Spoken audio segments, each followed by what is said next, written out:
ঘোড়াঘাট উপজেলায়, এটা দিনাজপুর জেলার মধ্যে অন্তর্গত। চলুন এখন দেখে নেই ঘোড়াঘাট উপজেলা ম্যাপটি, তারপরে দেখবো আমরা আমাদের লক্ষণীয়।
এই হলো সেই সুজা মসজিদ।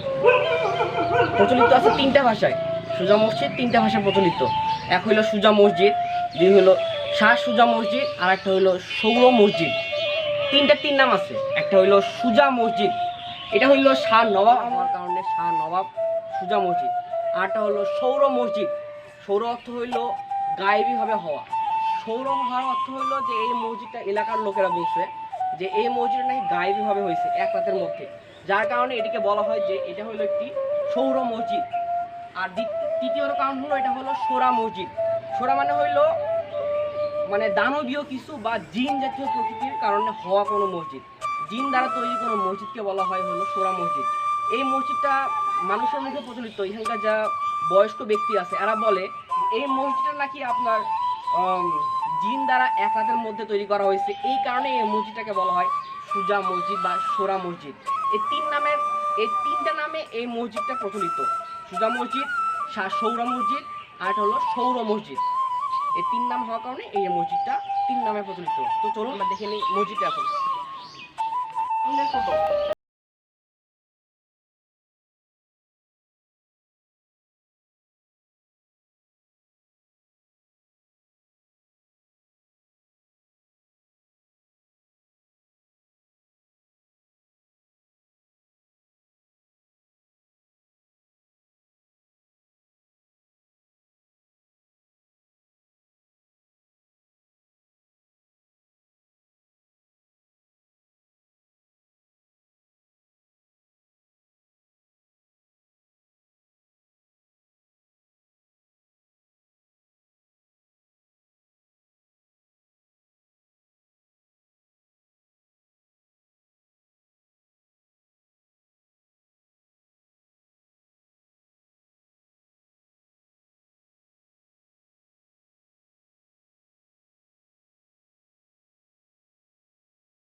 এখন 12 ব্যাখে ঘরে এই সে 12 ব্যাখে ঘর।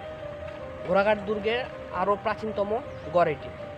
তো এই 12 ব্যাখে গড় সম্পর্কে কথা প্রচলিত আছে যে এই 12 ব্যাখে গড়ের নামকরণটা হয়েছে যখন ওই শাহ ইসমাইল গাজী ও তার ভাগনা সহ তার দলের লোকজন এসেছিল, তখন শাহ ইসমাইল গাজী তার ভাগনাকে তার ওই দলের অন্যান্য লোকজনের সাথে এই গড়ে রাখে সে হলো চতরায় চলে যায়। আর তার ভাগনা সহ 12 জন সাগরেদ তারা এই গড়ে আশ্রয় নেয়। আর সেই থেকে এই জায়গার নাম হলো 12 পাইকার গড়। তো এই 12 পাইকার গড়ে কয়েকটা জিনিস আছে দেখার মতো। এই গড়ের কিছু সামান্য, যে এটা হলো পরীক্ষা, এই নদীটা পরীক্ষা ছিল, চিকন নদীটুকু। এই পরীক্ষাটুকু এখন বর্তমানে অবশিষ্ট আছে। আর অচিন পীরের মাজার একটা আছে, আর সাথে আর একটা দেওয়ান পীরের মাজার আছে। তো আসেন আমরা সেই পীরের মাজারগুলো দেখে নিই।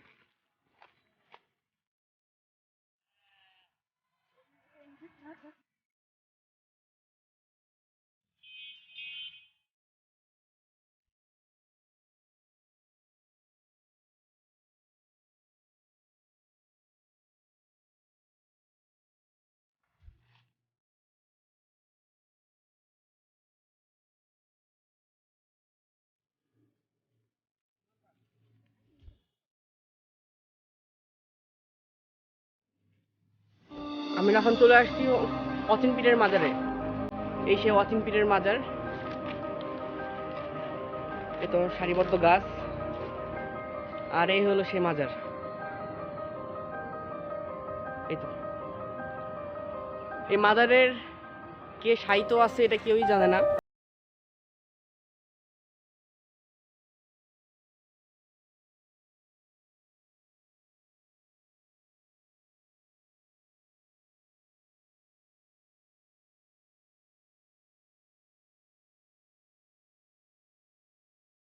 সেই যে নদী, অনেক সুন্দর একটা জায়গা, দেখার মতো একটা জায়গা, অনেক সুন্দর লাগলো জায়গাটা। তো চলুন এবার দেখা যাক দেওয়ান পীরের মাজারটা কেমন।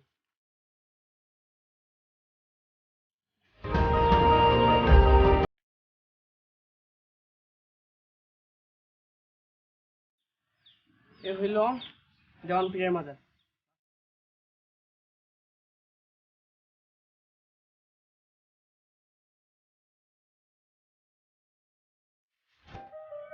এখানে দেওয়া আছে হযরত গাউসুল আজম রহিম শাহ বাবা ভান্ডারী, কিন্তু আমরা উইকিপিডিয়া পড়ে যেটা জানছি সেটা হলো দেওয়ান পীরের মাজার এটা। আচ্ছা যেটাই হোক, আমরা ঠিক জায়গাতে আসছি। তো আসুন দেখি ভিতরটা।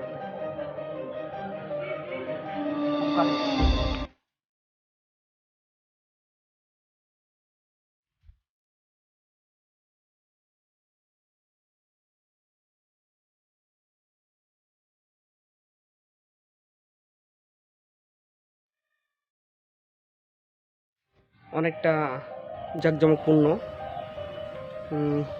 সবচেয়ে মনে হয় এটাতেই একটু জাঁকজমক বেশি হয়। অনেক রীতিও দেখলাম। তো চলুন এবার অন্য এক জায়গায় যাওয়া যাক। তো আমরা এখন চলে আসলাম বেলোয়া। এই বেলোয়া হইল বেহুলার বাবা বসবনিয়াদের বসবাসের স্থান ছিল। এটা তার পিতৃস্থান, বেহুলার পিতৃস্থান ছিল। এখান থেকেই বেহুলার বিয়ে হলো মস্তানগড়ে, মানে ওখানে তার বাসঘর পাওয়া যায়। এই সেই হইল বামন দিঘি।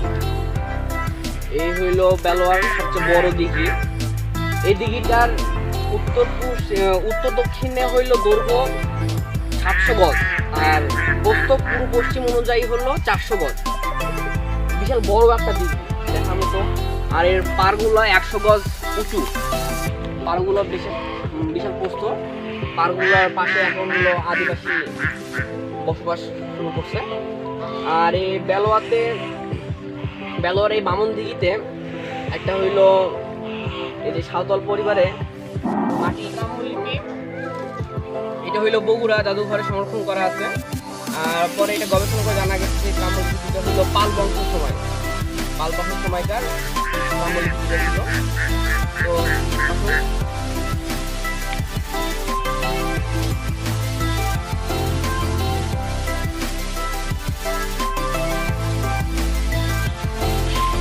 এখন আমরা হইলো 5 পীরের দরগা। এই 5 পীরের দরগা এখানে এখন অবশিষ্ট কিছুই নাই, যা আছে সবকিছু ফাঁকা। এখানে আসে আমরা এই জায়গাটাতেই হলো 5 পীরের দরগা ছিল। এই জায়গাটা অবশিষ্ট বলতে এখন আমরা পাইছি সামান্য কিছু পরির মতো জিনিসগুলা। এই যে এই জিনিসগুলা যা প্রাচীন আমলের নিদর্শন বলে এই জিনিসগুলা এখানে আমরা অবশিষ্ট পাইলাম। এটাই হলো 5 পীরের দরগার অবশিষ্ট জিনিস, আর কিছু এখানে দেখার মতো নাই। আর এর পাশে হইলো 6 ঘাটি দিঘি। তো আমরা এখন যাবো সেই 6 ঘাটি দিঘিতে। আমরা এখন চলে আসলাম হইলো 6 ঘাটি দিঘিতে। এই 6 ঘাটি দিঘি হইলো বেহুলা যেখানে গোসল করতো সেই ঘাট এটা। তো এখানে তার বাবা তাদের জন্য 6টা ঘাট বানাই দিয়েছিল 6 বোনের জন্য। আর এখন অবশিষ্ট কোনো ঘাটি নাই, তবে এই ঘাটগুলা পানির নিচ পর্যন্ত এক পার থেকে আরেক পার পর্যন্ত আবরণ বেষ্টিত করা ছিল। আর এই ঘাটে সেরকম বলতে এখানে একটা তামার পাওয়া গেছিল, মূর্তি পাওয়া গেছিল, এটা 71 সালের দিকে। তো এই মূর্তিতে হলো দুই পাশে 2টা মৎস্যের চিহ্ন আর মাঝখানে হইলো সিংহের চিহ্ন ছিল। তো এটাই হলো এখানকার উপস্থিতি। আর সাইডে একটা অংশ আছে, আমরা সেটা দেখতে পাবো। আমরা চলে আসলাম আরেকটি মাজারে। এটা হইলো আব্দুল কাদের গফরুল্লাহ রহমতুল্লাহ আলাইহির মাজার। সুন্দরই দেখতে।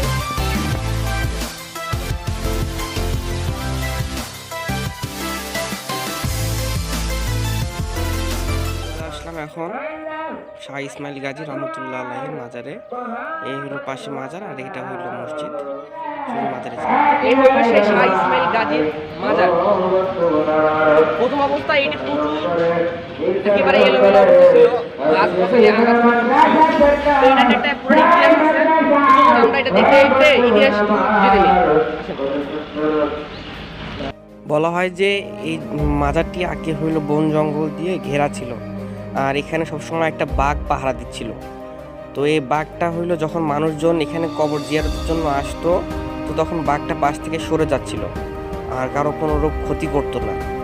আর আরেকটা কথা হইলো, এই ঘোড়াঘাট গোবিন্দগঞ্জের বাগদা উপজেলার ভারপ্রাপ্ত কর্মকর্তা একদিন মোটরসাইকেল এদিক দিয়ে নিয়ে যাচ্ছিল, এবং তিনি কোনো প্রকারের সম্মান না দেখে যাওয়ার কারণে রাস্তাতেই অ্যাক্সিডেন্টের সম্মুখীন হন বলে মনে করেন, যার কারণে তিনি পরবর্তীতে এখানে সহায়তা দান করেন, যা 95 সাল পর্যন্ত এখানে লক্ষণীয় ছিল। তো আমরা এখন চলে আসলাম শাহ দরিয়া বুখারীর রহমতুল্লাহ আলাইহির মাজারে। তো এটা ঘোড়াঘাটের মধ্যেই, এখানে প্রায় 30টার মতো কবর আছে, 30টার মতো কবর। তো এই পাশে হইলো ঈদগাহ মাঠ, ঈদগাহ মাঠের মাঝে আছে 3টার মতো কবর, আর এই পাশে বাকি কবরগুলো। তো এই শাহ দরিয়া বুখারী এর মাজারটা, এটা হইলো করতা নদীর ত্রিমোহনা। এই পাশ দিয়ে একটা, এই যে সাইডে করতা নদী, তো এই করতা নদীর ত্রিমোহনার সাইডে এই মাজারটা। তো এই শাহ দরিয়া বুখারী ইনি হলো বুখারা শহর থেকে আসছিল ঘোড়াঘাটে, বলা হয় যে ধর্ম প্রচার করার জন্য। এখানে আসলে এখানে একটি মাদ্রাসা প্রতিষ্ঠা করে। এখানে 3 শতাধিক ছাত্র ছিল, তাদের আবাসিক সুবিধা তিনি দিচ্ছিলেন। আর এভাবে তিনি এখানে পরিচিতি লাভ করেন, এবং শেষ মুহূর্তে যখন তার মৃত্যু হয়, এখানে একটা তার কবর তৈরি করা হয়, এবং এটাই শেষ মুহূর্তে মাথা হিসেবে পরিগণিত হয়। তো এটাই ছিল আমাদের দেখার জিনিস। আসলে পুরোটা দেখতে হবে।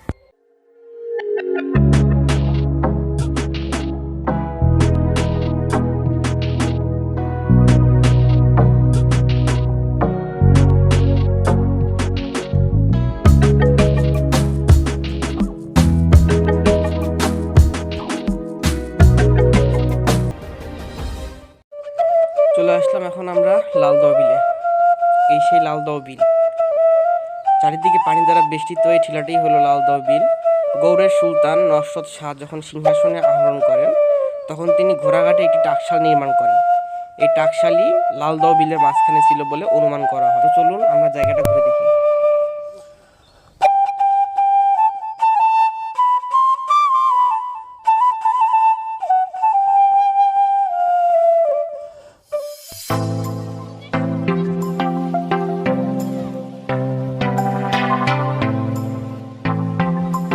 চলে আসলাম এখন আমরা হযরত সুফি সম্রাট শামসুদ্দিন শাহ রহমতুল্লাহ আলাইহির মাজারে। ওই সাইডে হইল 12 দুয়ারি প্রাসাদ, আর এই পাশে হলো এটা হইলো তার মাজার। তো মাজারটা আমরা এখন আগে দেখি, তারপরে 12 দুয়ারি প্রাসাদটা দেখব।